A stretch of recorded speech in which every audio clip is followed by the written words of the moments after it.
What it do, cyber world. It is your girl, the one and only, Ash Brown, and this is the ashsaidit show. I appreciate all of the love and support over nearly 2,000 episodes. We are on the brink of having 2,000 episodes on this show since 2014. None of this is possible without you guys, so I thank you so very much.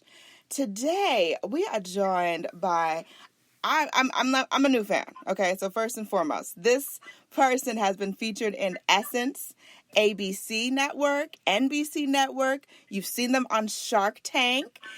They are a lawyer, an inventor, a cancer survivor, and an advocate for anything that you want to do on this earth. Go out there and do it. The incomparable Dawn Myers is with us today. Hey, Dawn. Oh, hi. How you doing? I'm so happy to be here.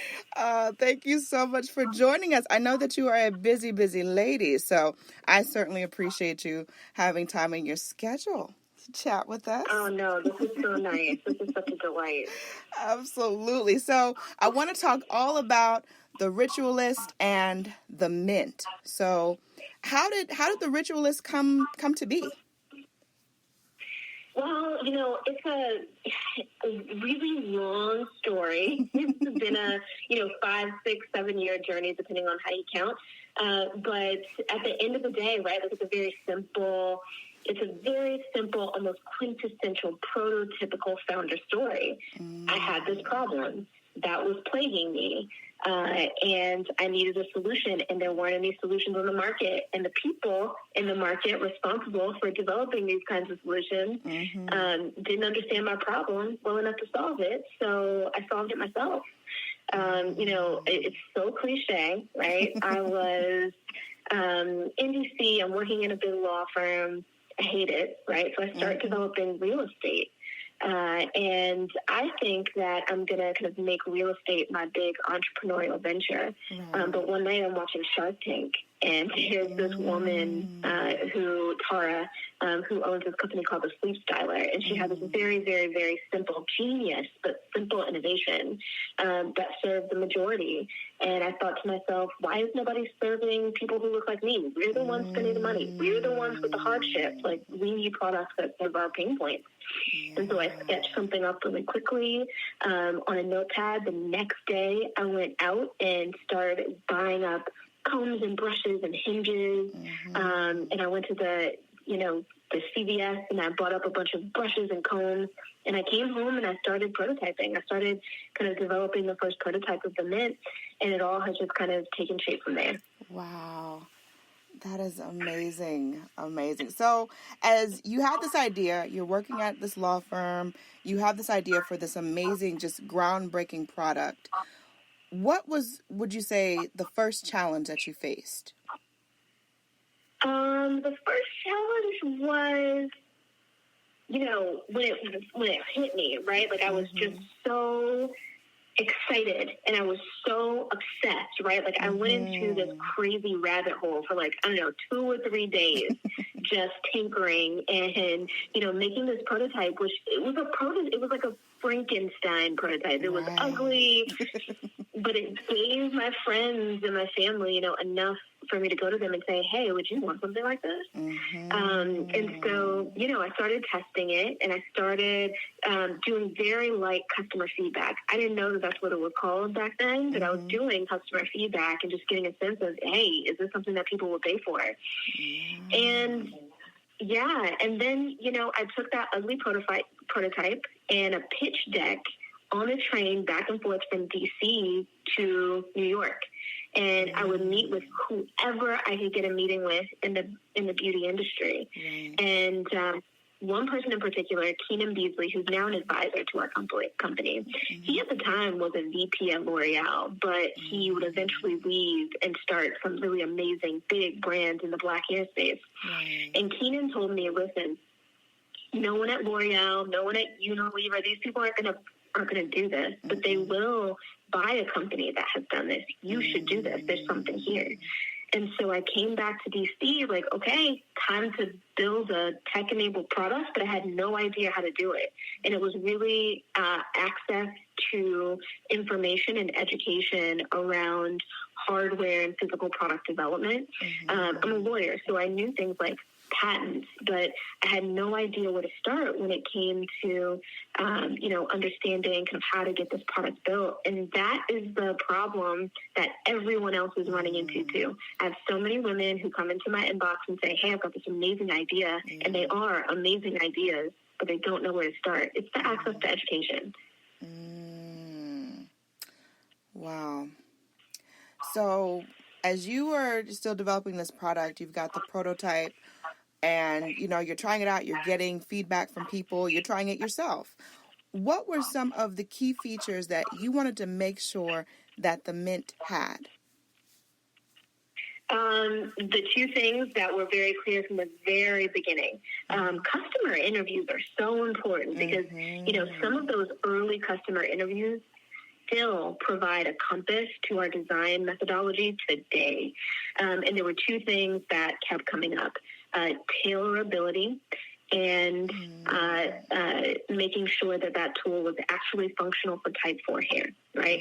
So what I kept running into over and over again was women saying, well, my daughter has a completely different curl type. Or, I live with my sister and she has a completely different curl type. I don't want to spend all this money on a tool and then I got to get a whole separate one for someone else. Like, it has to work for everyone in the household. And so that tailorability piece and making sure that this tool is as functionally interchangeable as possible has been a big tenet of our development. And the other big piece has been, it sounds very simple, but it's not. There are a lot of products that come onto the market that are supposed to work for curly or textured hair, and they don't work for Black people, specifically Black people with type 4 hair. And I had so many women say, but can you make it work for us? They were super skeptical. People say that they're going to do stuff for us all the time, and they don't follow through. So it was really important for me to make sure that segment of our community is catered to. Yes, and for someone like myself, a lot of my audience knows that for the last 9 years, I've had sister locks, and I've loved my sister locks, and they were amazing until my beautician moved. And I'm sure that Dawn, having that relationship with the person doing your hair, that is key in anything, in keeping your hair and your scalp healthy and all those things. So I did the big chop a few months ago. So when I was doing my research on you and this product, I was like, oh my God, this is what I've needed the whole time. this is exactly what I've needed. So I'm super excited about that. And, you went from watching Shark Tank and getting, inspiration from seeing other people to actually being featured on Shark Tank. And I'd like for you to share about that experience. Yeah, it was such a thrill. I've been kind of on the scene pitching my company to investors and angels and accelerators and incubators for years.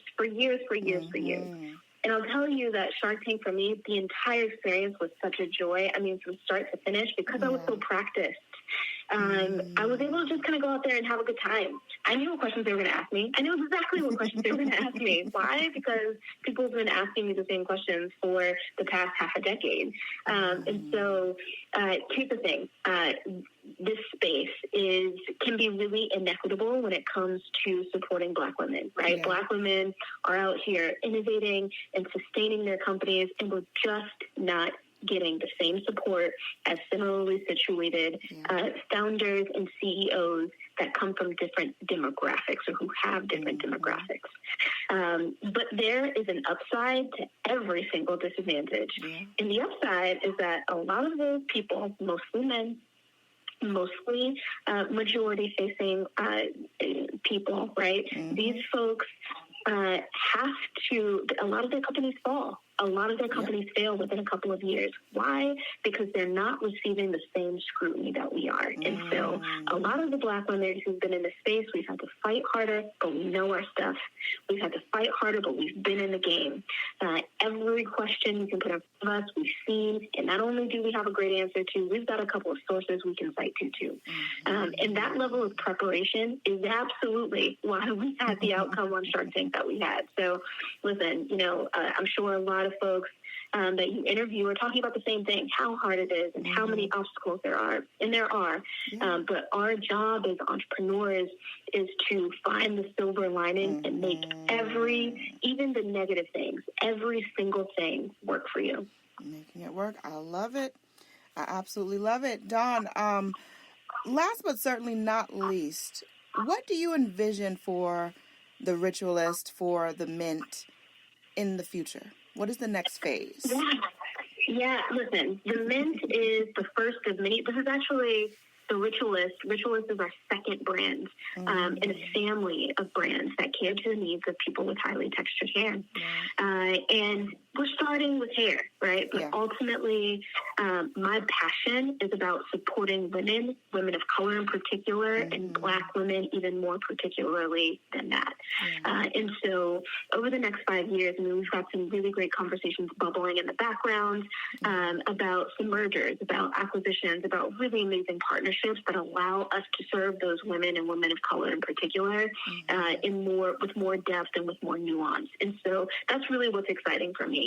It's that moment when a woman who uses our product comes up to me and says, I cried the first time I used this, right? Because it was the first time that I felt beautiful going outside and sporting my natural hair. That is everything to me. So we want more of those moments. Absolutely. Dawn Myers, thank you so much for coming on and blessing our show. We appreciate you.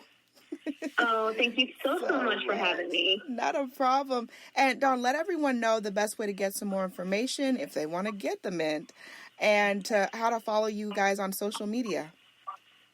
Yeah, go buy the Mint right now at ritualist.com. That's RICHUALIST.com. Sign up for our emails and get some really great deals. Or you can catch us on social media on IG. You can catch me at Dawn Does the Most, and you can catch the brand at Get Ritualist. That's GETRICHUALIST. Perfection. Much more success to you and your whole team, Dawn. I would absolutely love it for you to come back, because I know that you got some other stuff in the lab cooking up, So That's right. So I would absolutely love for you to come back and share that with us, when the time comes, of course. So we certainly appreciate that. I would love for you to have me. This is so much fun. Absolutely. And I appreciate each and every one of you guys. Thank you so much for your love and support. Keeping in mind, anyone to tell you that you can't do what you want to do, you look them square in the face, you tell them, don't believe me. Just watch. Watch what I do. Watch me make it happen. Watch me make history. That's what we're doing this for, the history books. Social media is nice, but real life is so much better. Until next time, you guys.